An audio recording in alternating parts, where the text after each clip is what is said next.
Hadirin jamaah Jumat yang dimuliakan Allah Subhanahu wa taala. Seandainya manusia duduk 500 tahun termenung untuk memikirkan dia datang dari mana, dia akan kemana, dan untuk apa dia berada di sini, maka niscaya dia tidak akan pernah mampu menjawab. Begitu kata filosof dari Yunani. Karena keterbatasan akal manusia untuk menjawab pertanyaan dari mana, mau kemana, untuk apa, maka Allah dengan Rahman dan Rahimnya mengutus Sayyidina wa Maulana Muhammad sallallahu alaihi wasallam. Karena kalau hanya untuk merenung hidup ini akan membingungkan, maka beliaulah yang memberikan jawaban berdasarkan wahyu dari Allah Subhanahu wa taala. Dari mana kita datang? Wa idza qadha rabbuka min bani adama min zuhurihim dzurriyyatahum wa asyhadahum ala anfusihim alastu bi rabbikum. Ingatlah ketika Allah sudah mengambil persaksian perjanjian dari kamu semua. Belum ada darah, belum ada kuku, belum ada bulu, belum ada rambut, belum ada daging. Ketika itu roh kita semua sudah berkumpul di hadapan Allah Subhanahu wa taala. Dan Allah bertanya dengan satu pertanyaan, alastu bi rabbikum, bukankah aku ini Rabb kamu? Lalu kita semua menjawab, bala syahidna, kami bersaksi engkau adalah Rabb kami. Dari sanalah kita datang.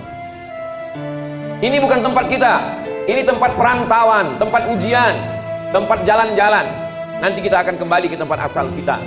Maka semua yang kembali selalu kita sebut innalillah wa inna ilaihi raji'un. Semuanya kembali.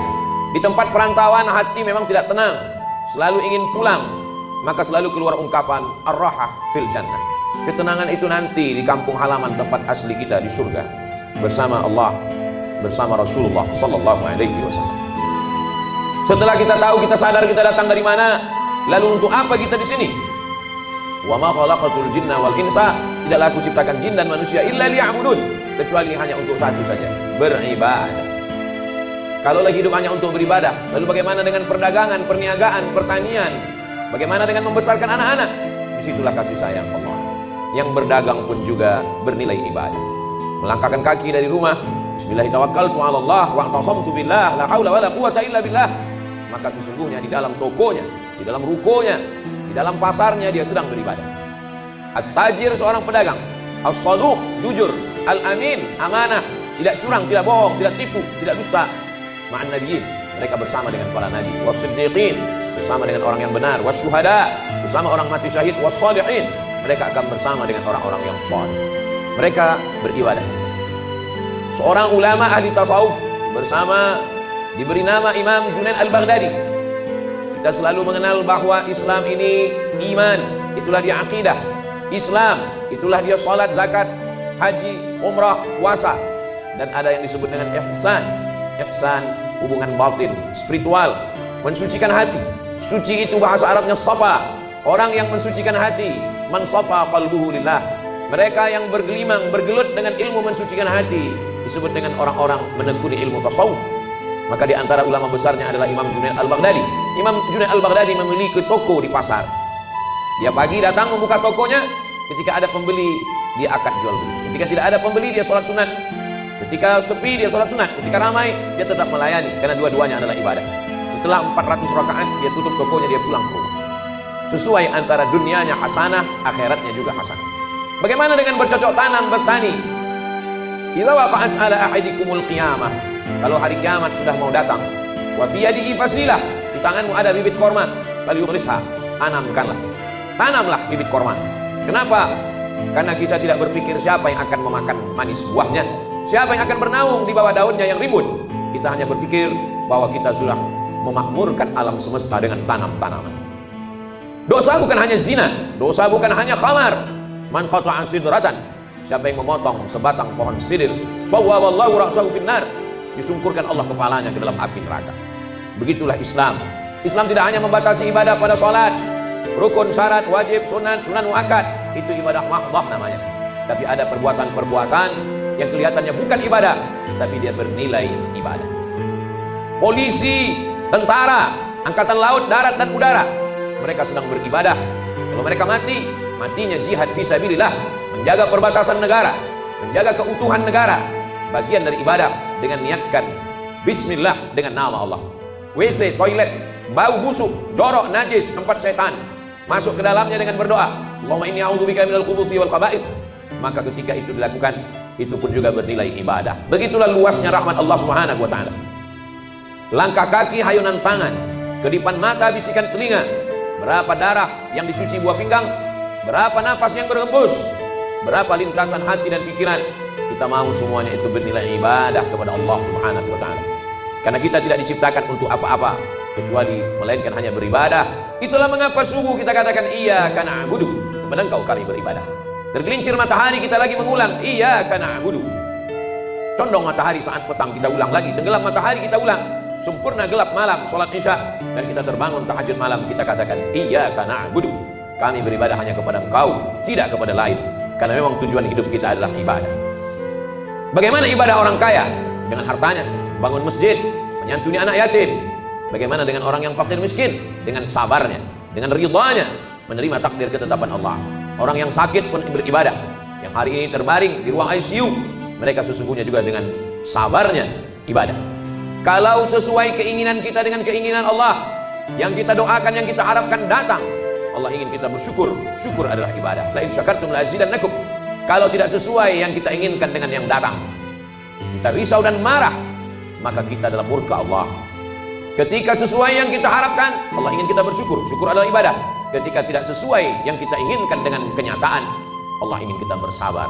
Dan sabar adalah ibadah tersempurna di antara semua ibadah. Maka Allah katakan, innama yuwaffas sabiruna ajrahum bighairi hisab.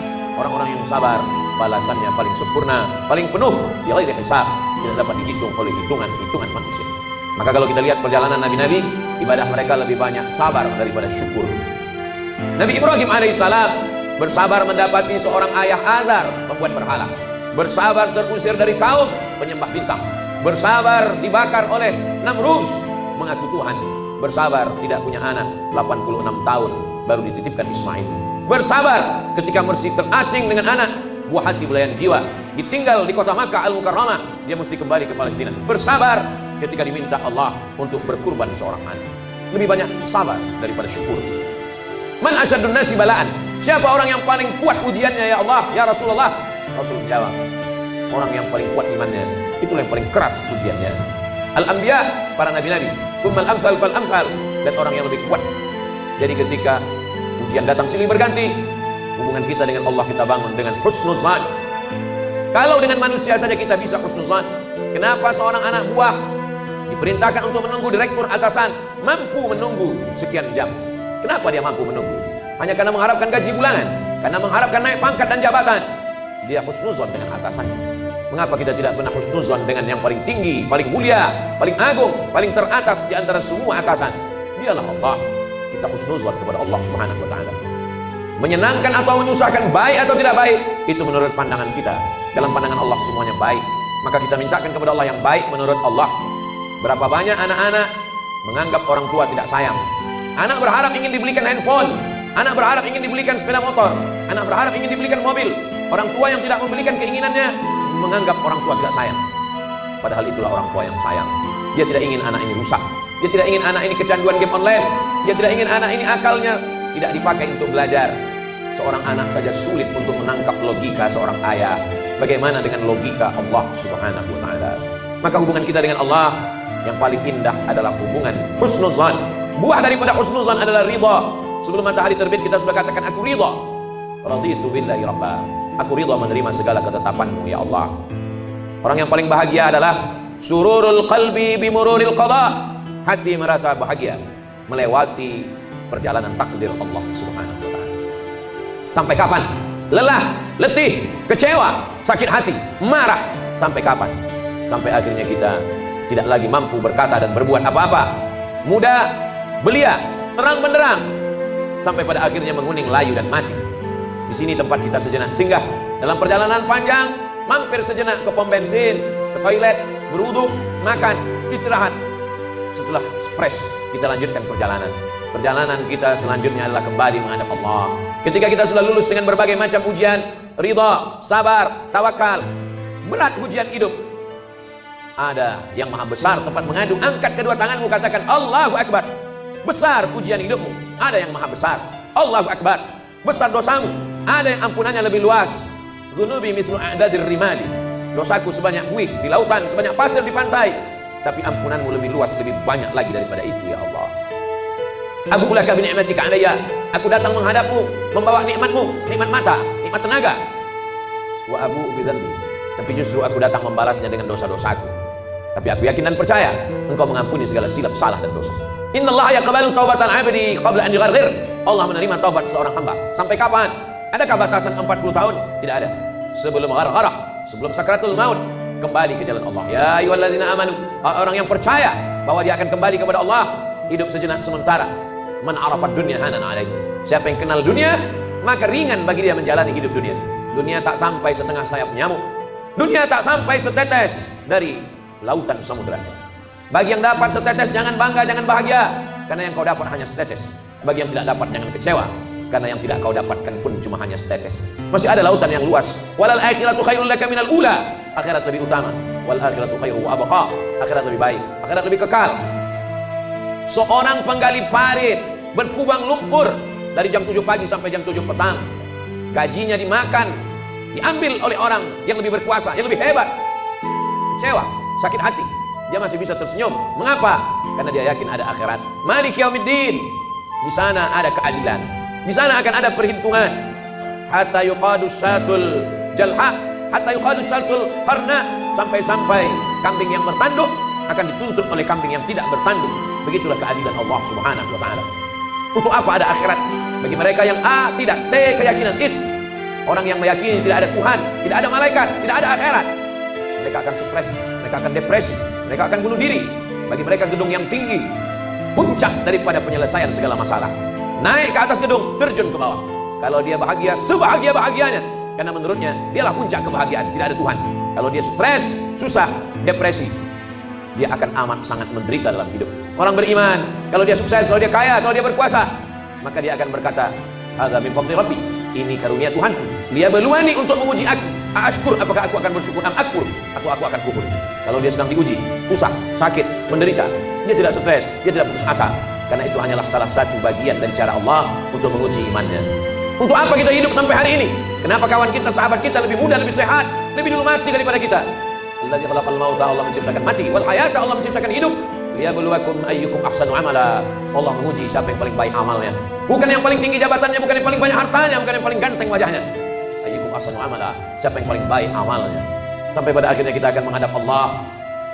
Allah mengundang, ya ayyatuhan nafsul mutmainnah, wahai jiwa yang tenang, irji'i ila rabbiki radiyatan mardiyah. Kembali, ini bukan tempat engkau, ini hanya tempat persinggahan. Kembali ke tempat yang lebih baik, lebih kekal, lebih abadi. Irji'i ila rabbiki radiyatan, engkau dalam keadaan ridha, mardiyah, dan Allah pun meridai engkau. Fadkhuli fi ibadi, masuklah ke dalam golongan hambaku. Wadkhuli jannati, masuklah ke dalam surga. Innalladzina amanu, orang-orang yang percaya, tsumma istaqamu, kemudian mereka istiqamah, tatanazzalu alaihimul malaikah, turun malaikat kepada mereka. Apa kata malaikat? Allah takhafu, jangan takut. Jangan takut dengan sakratul maut, jangan takut. Wala tahzanu, jangan sedih, jangan cemas, jangan sedih meninggalkan istri, anak, keluarga, kantor, kawan, sahabat. Jangan sedih. Setelah takutnya hilang, sedihnya terbang. Wa absyiru bil jannati allati kuntum tu'adun. Berbahagialah, engkau mendapatkan janji Allah. Dan Allah kalau sudah berjanji, innaka la tukhliful mi'ad, engkau tidak pernah ingkar janji. Semoga kita selalu dalam keadaan istiqamah iman dan Islam, bersabar dalam keadaan senang, kenyang, diberikan kekuatan dalam keadaan susah dan payah. Barakallahu li wa lakum fil Qur'anil azim.